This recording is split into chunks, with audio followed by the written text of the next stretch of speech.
Thanks. Yeah, thanks for the invitation to do this, Luca and Ariel. The talks yesterday were really good. I think we've got a really good mix of people. It's good to see lots of familiar names on the list at the talk today. So I'm going to be talking about the Axiverse in 2023. So there we go. So the Axiverse is an idea many, if not all of you, will have heard of. It was put forward in this paper in 2010 by my former PhD advisor, John Marsh Russell, where they talk about ways that we can look for axions across a very vast range of different mass scales and how this is motivated by string theory. And here's the sort of key figure from their paper where they give for different mass ranges all of these different observables. And I'm going to come back to each part of this through the course of this talk. First of all, I want to give just one slide on axions in string theory. What is the motivation for this? And what's the very basics of it that came around in the motivation in the paper in 2010. So in the low energy limit, string theory is described by 10D supergravity, and in the Type IIB version of this, there are various p-form fluxes, which are anti-symmetric tensors, somewhat like the Faraday tensor, and this is one of them. This field C4, which is a 4-form, and it has an action like this, F5 wedge star F5, which is basically the Maxwell action in 10D for this field. And we can decompose the field C4 into what are called harmonic forms. So the harmonic forms are these things omega, which live on y, the compact coordinates, and they will automatically satisfy the equations of motion. And then A is the coefficients in this expansion, which will turn out to be the axions, and they depend on X, the large 4 dimensions. There's a basis for this, and the basis for this expansion is given by the harmonic forms on the compact space X, and the dimension of the basis, in this case for 4-form, which has 4 indices, is given by the number of closed 4 cycles in X. So the number of distinct closed 4-dimensional manifolds within this larger 6-dimensional manifold. And the number that you need, the number of 4 cycles that there are, is specified by something called the Hodge number, H11, which is a topological property of the manifold. So the number of axions you get is specified by the topology of the compact space. When we compactify, which just means integrate the action over the 6 compact coordinates and work out what it is in 4 dimensions, we get something that looks like this. And at leading order, we have massless, the A fields are massless, because there's only kinetic terms in the Maxwell action. So here, this is an abelian, it's the equivalent of an abelian gauge field. So we have something that looks like this for the H11 fields, AI, and they're all mixed up in their kinetic terms by this thing called the Kähler metric. The Kähler metric is determined by something called the Kähler potential, and the Kähler potential is in turn determined by the volume of the compact space.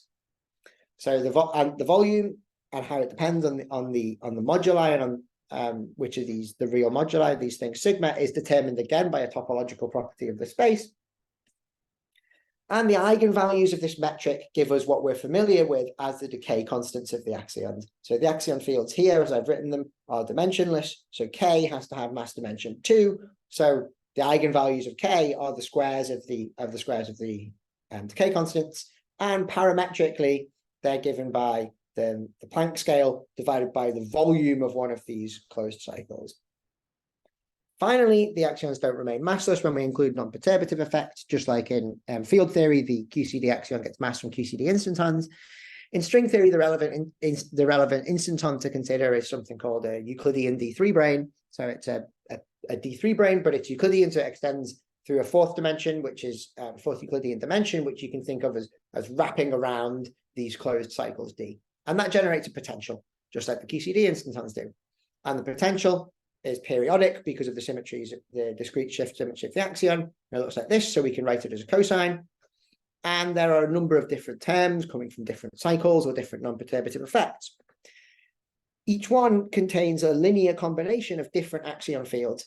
And the thing that determines the linear combination is called the instanton charge matrix. And again, that's something that's topological, that's determined by the topology of the compact space.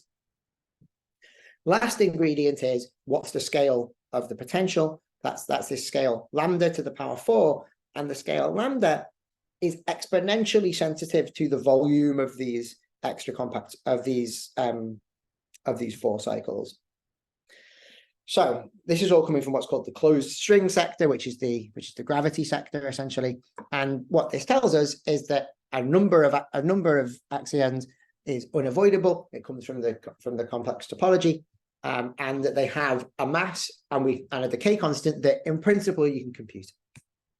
Back in 2010, the authors of String Axiverse reasoned that this sort of tells us that the axion decay constant should be close to the gut scale, because they don't depend very strongly on the moduli, whereas the axion masses should span a logarithmic scale, and that's because the thing that determines the masses, these energy scales lambda here, depend exponentially on the volumes. So if you change the volumes a bit, the axion masses should span some sort of logarithmic interval, whereas if you change the volumes a bit, the eigenvalues to decay constants don't change very much.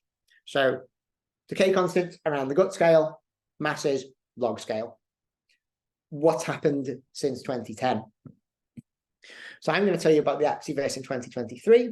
To keep you oriented, I'm going to use the same figure that was introduced in the 2010 one, but I'm going to talk about some new things that have happened. I'm going to talk about how linear and quasi-linear cosmology can probe not just the region indicated by matter power spectrum in the original Axiverse paper, but a wider range of masses also covering the CMB polarization region. I'm going to talk about the interesting hints for possible effects on CMB polarization that could be caused by light axions.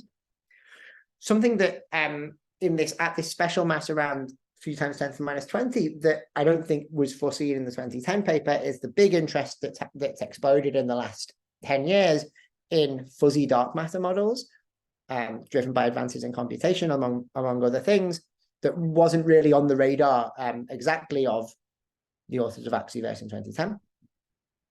And then there's this bit at the end, decays, which in the Axiverse paper was billed as coming in a future publication, but was never fully addressed, but has been addressed in a couple of papers recently, and yeah, in this, due to the freezing mechanism. I'm not going to have any time to talk about the advances in direct detection, which again I don't think were foreseen by the authors of the Axiverse paper. No one could have known how much interest and how many new experiments there would be happening for axions that are coming up, but I'm not going to have time to discuss that. I wish I could. So that's the introduction out the way. And without further ado, as Luca just said, I will get started with telling you about constraints. And I'm going to start with black hole superradiance. So black hole superradiance, what's the physics? The physical picture is that there's this thing called the Penrose process, or if it repeats, the black hole bomb. The cartoon for what's going on is here. Here's a slice through the Kerr metric, sort of viewing it from top down. We've got the ergo region bounded on the outside, the region within which, if you enter, you have to co-rotate with the black hole. Then we've got the inner horizon, the outer horizon. What Penrose realized is that if a rocket piloted by someone enters the ergo region with energy E1 larger than 0, and then it chooses to eject some of itself into the black hole, and that it will then be kicked out with more energy than it went in with, because it had to rotate, and the particle that went into the event horizon ended up with energy less than 0. I'm just going to close this thing that's making noise. Right. So how do you describe superradiance mathematically? Well, we solve the scalar wave equation on Kerr. So that just means solve this, box phi minus d phi v equals 0, where box is something that you can compute given the Kerr metric. In the non-relativistic limits, of course, we can reduce the Klein-Gordon equation to something like a Schrodinger equation, and the Schrodinger equation in this case looks like this. It's in terms of the Wheeler tortoise coordinate, r star, and the and I'm looking at the eigenfunctions as spheroidal eigenfunctions with two quantum numbers L, M. So this is a Schrodinger equation for something evolving in an effective potential, and there's an instability, a growth of the occupation number of these modes if there is an imaginary eigenvalue to this equation. I've written omega less than 0 here. It should be omega squared less than 0. So we imagine that there is say some quantum fluctuation of particles in this potential well here. The particles have some probability to tunnel through the barrier. If they tunnel through the barrier, it's the equivalent of dropping yourself off in the Penrose picture on the right.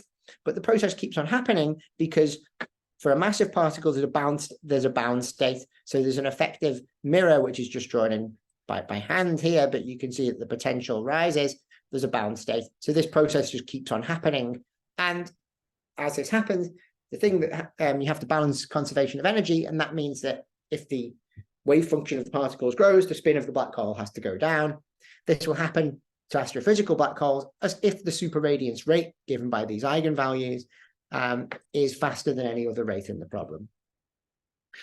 We can use this idea to exclude the existence of axions or any massive boson with certain masses. So if there is a mass for which this superradiance process is resonant, which is roughly when the Compton wavelength of the particle is of order the size of the ergo region, then spin will be extracted rapidly from an astrophysical black hole.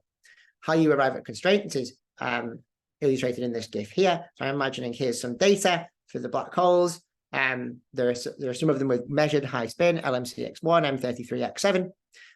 There's a region in this plane which is moving along to the right, which is excluded if a boson of a certain mass exists. The mass of the boson is indicated by the color bar. And so when there's a boson of a certain mass, the region that should not be allowed in black hole mass and spin on the X and Y axes overlaps the measurements of black holes that we know. And so that means that boson mass is excluded. And that's indicated in the right-hand panel, where I'm indicating the probability that an axion of a certain mass is excluded given the different data given by these colors. And in the paper where this method was introduced by myself and Matthew Stott, we called this an exclusion probability, but you can actually show rigorously that this is the marginal likelihood. And you can do this for all the black holes that you care to find, and this is what we did in 2018. Seb Hoofer and collaborators and myself are working on some updates of this. And here you can see the ruled out ranges of axion masses given a whole host of different observed black holes. Solar mass black holes exclude axions between about 10 to the minus 11, 10 to the minus 13 EV. Supermassive black holes exclude axions between about 10 to the minus 16 and 10 to the minus 19 EV. And there's some gap in the middle due to no known intermediate mass black holes. That's superradiance.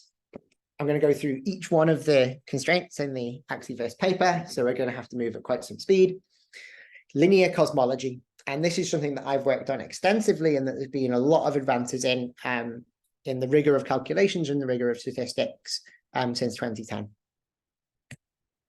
So recent advances in linear and nonlinear modeling of cosmological observables. I'm talking about the halo model, the effective field theory of large-scale structure, the use of emulators, allow us to set precision limits from small-scale cosmological observables, which allows us to probe a very wide range of axion masses. And I'm just going to sketch something of that. So in the Axiverse 2009 paper, they said the physics of axions, the existence of a large de Broglie wavelength, means that the matter power spectrum, P of K, should have some kind of suppression in it. So here they're showing a mode of the overdensity, delta K, and that should be 1 in some units at small values of K on large scales. But as you go to smaller scales, larger values of the wave number, you go through the de Broglie wavelength, at which point the growth of structure is suppressed because you can't make things come below the de Broglie wavelength. And so the mode function of this overdensity should drop. It should saturate at some value, and then there's a suppression relative to what you would get in cold dark matter.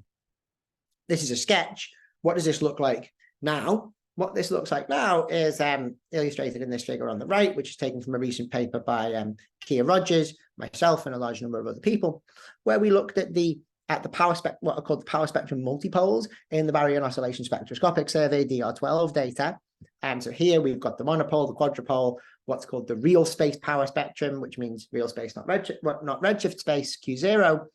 And you see the data, which are the data points. There's a maximum likelihood model, which is in solid, which passes through.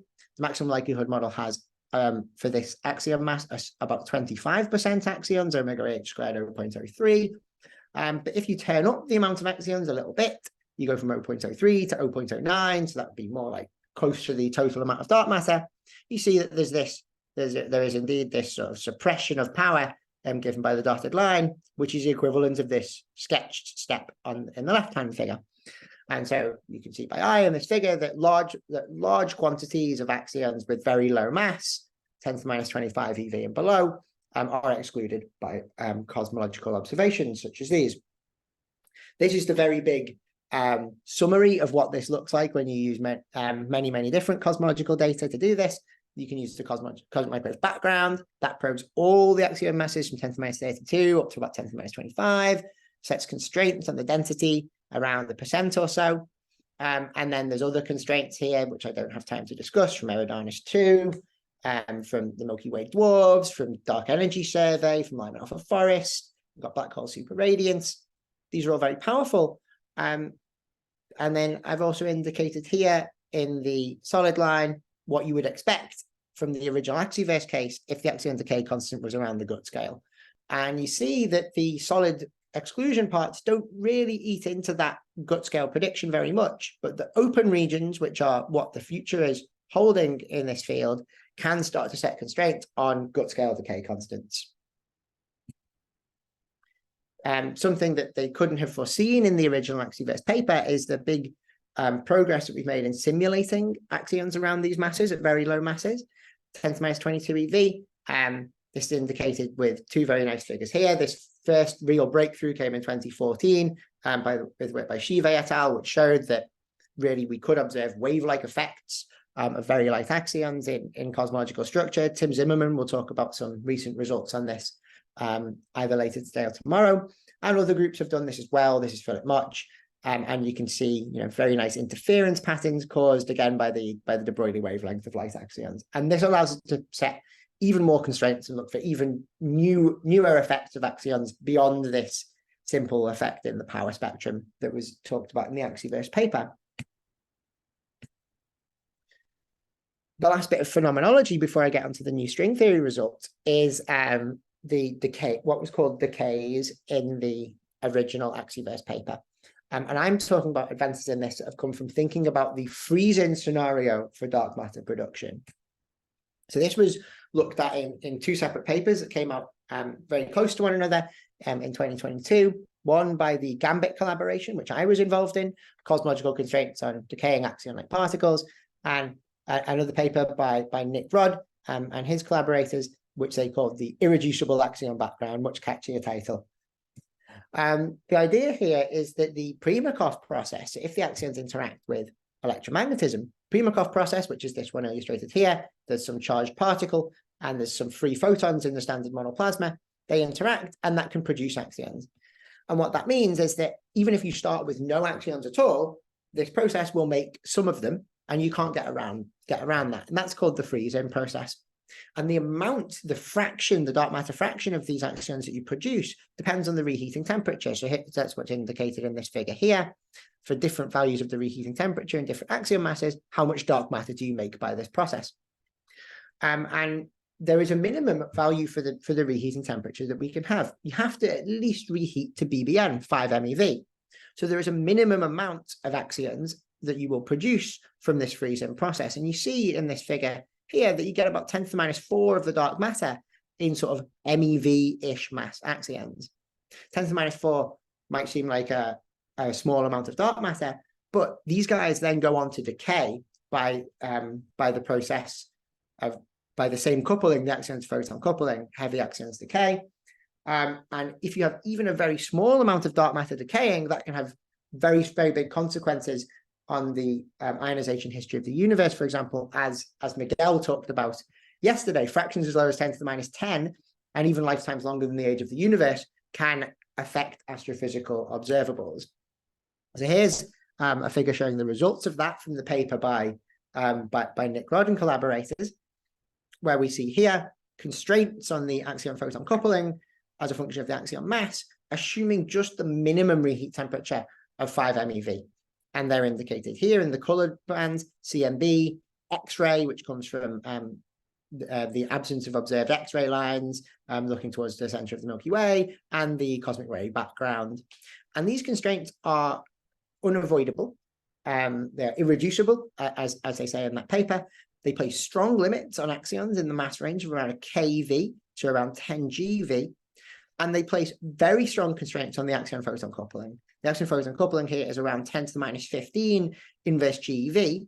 If you convert that into F, it places constraints on, it only allows values of F larger than 10 to the 13 GeV. And we'll come back to this number. 5 minutes. 5 minutes, good. Cosmic birefringence. I don't have time to talk about cosmic birefringence. I can talk about it in the questions, but there are hints for cosmic birefringence, and axions can do it.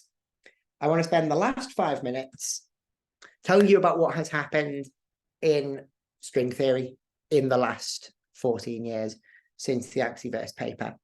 And this has been progress that's been really driven by a group of my collaborators who are based in Cornell, the group of Liam McAllister and his students and postdocs, who have developed this amazing piece of code called CY tools. And this allows us to look at something called the Kreuzer-Skarke Axiverse in detail. So Calabi-Yau threefold hypersurfaces are constructed. The famous one, which you always see pictures of, every Calabi-Yau you see a picture of, is this one. It's called the Fermat quintic, and it's constructed as a hypersurface in a space called CP4. Now, Kreuzer-Skarke, some mathematicians give a list of all these things called reflexive polytopes, and they're specified by Hodge numbers, and there's about 400 billion of them.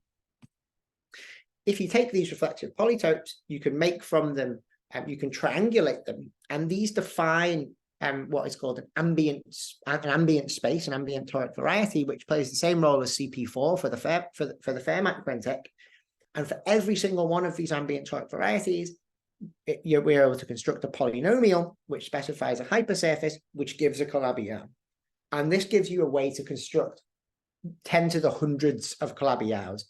And it tells you all the topological data that you need to also get the axion physics. It's completely automated with CY tools. You can make Calabi-Yaus with up to 491 axions in 20 milliseconds.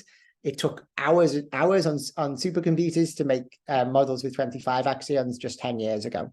It's completely automated. It's so automated that I can run this code and I don't know anything about algebraic geometry. But don't worry, I let the experts run the code when we actually look at it. So all the topological data we need to look at the axions is specified, the instant on charge matrix, the Kähler metric, and then we specify a point in what's called the Kähler cone in moduli space. And we can compute the axion spectra. It's slightly different to what you would have, to what was predicted in the Axiverse paper in 2010. It's different in the following way. The axion spectrum is shown in the top. The axion spectrum is almost flat on a log scale. It's slightly blue tilted, but it's almost flat. The big difference is in the axion decay constant distributions, which are shown in the bottom panel. The axion decay constant distributions are peaked. They're actually approximately log normal, but they are not constant around the gut scale, which would be 10 to the 16 GeV. They're close to the gut scale only in models with very small numbers of axion fields, very small Hodge number here, around 1 to 10 or so, the decay constants around the gut scale. Once you get to models with large numbers of axions, the decay constant gets smaller and smaller and smaller and gets as small as 10 to the 10 GeV. Now remember that irreducible axion background was only allowing axions with decay constants larger than about 10 to the 13 GeV. So if any of these axions are well coupled to electromagnetism, we might be able to search for them with things like freezing and decay. And that's what I'm going to show in just about 2 minutes. So we looked at black hole superradiance, and we showed that you can set constraints using black hole superradiance from these data, and you can rule out, in some cases, up to 40% of the Calabi-Yaus that we drew from this database. but we need to construct the axion-photon couplings to do even better. I'm just going to flash the results of this paper, which I encourage you to take a look at. This is really the state of the art here.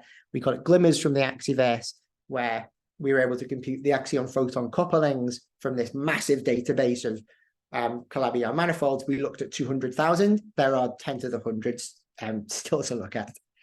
So I'm going to skip the recipe for computing the axion-photon couplings, and I'm just going to show you the results.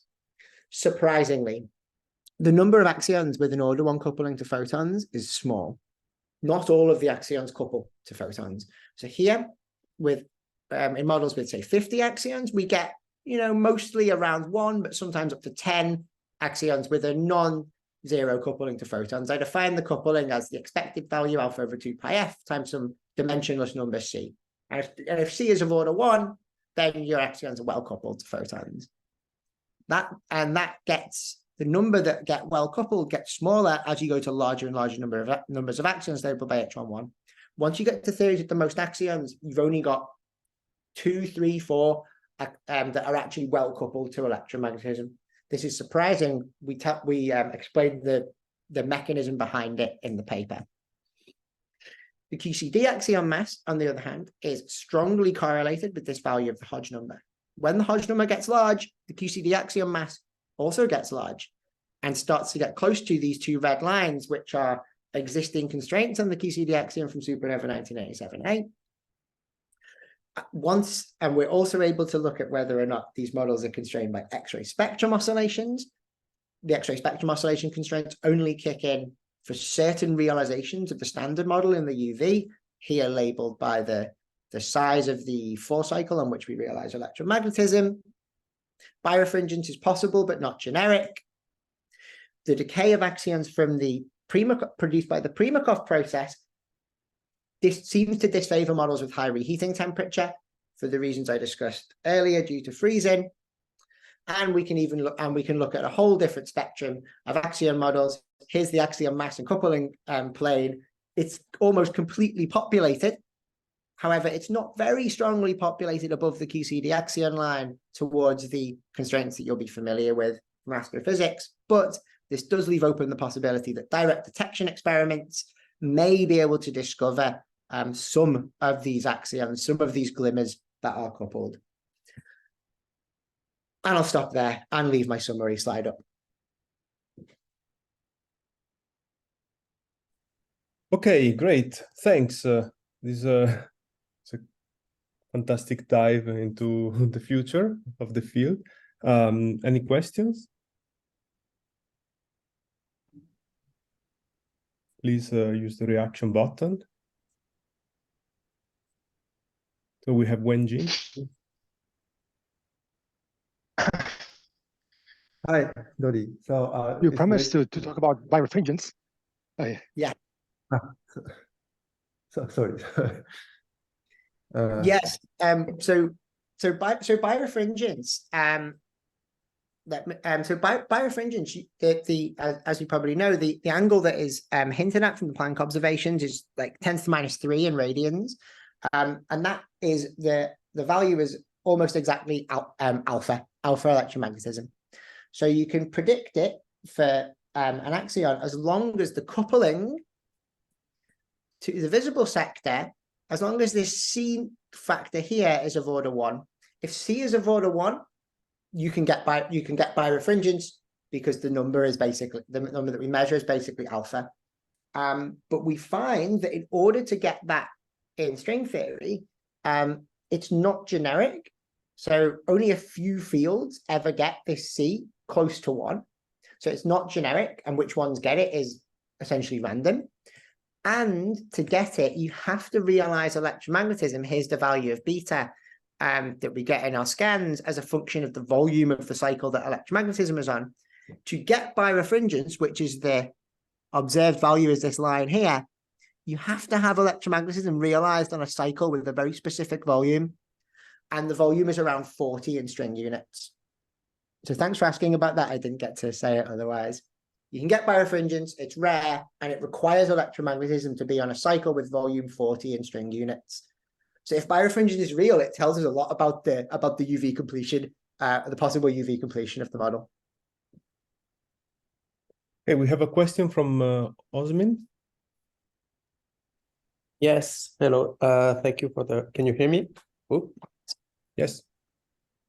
thank you for the very nice. So can you go a bit in more detail so on how you derive the coupling? Isn't it like supposed to be kind of model specific? So how you model your standard model, etc. So here you have very generic conclusion. I just wonder how you get them. Yeah, right. So the way that we model the coupling is you have a whole bunch of these different what are called 4 cycles in the Calabi-Yau. We pick one of them on which we put QCD, and we choose to put QCD on one, and we say and we're going to get the QCD axion, and we're going to solve the strong CP problem. You then make that cycle the right size, so we have the right QCD gauge coupling in the UV.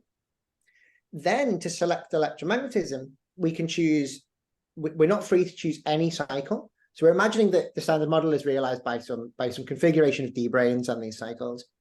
So here it's D7 only, right? In the yeah. So we're imagining the standard model is D7 branes living on 4 cycles.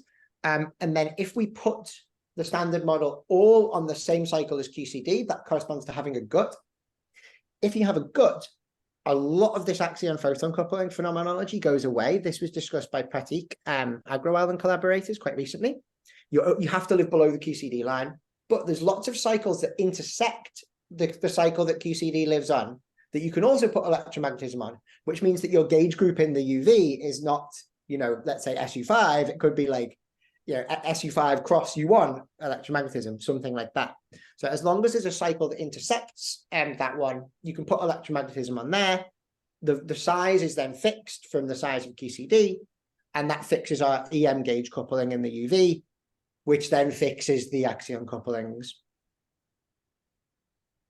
So we're imagining D7 branes giving the gauge groups of the standard model, pick a cycle for QCD, pick a cycle that intersects that, and call that electromagnetism. But we don't model build beyond that. In particular, we don't include any charged fermions, which could change the couplings by order 1 factors at least.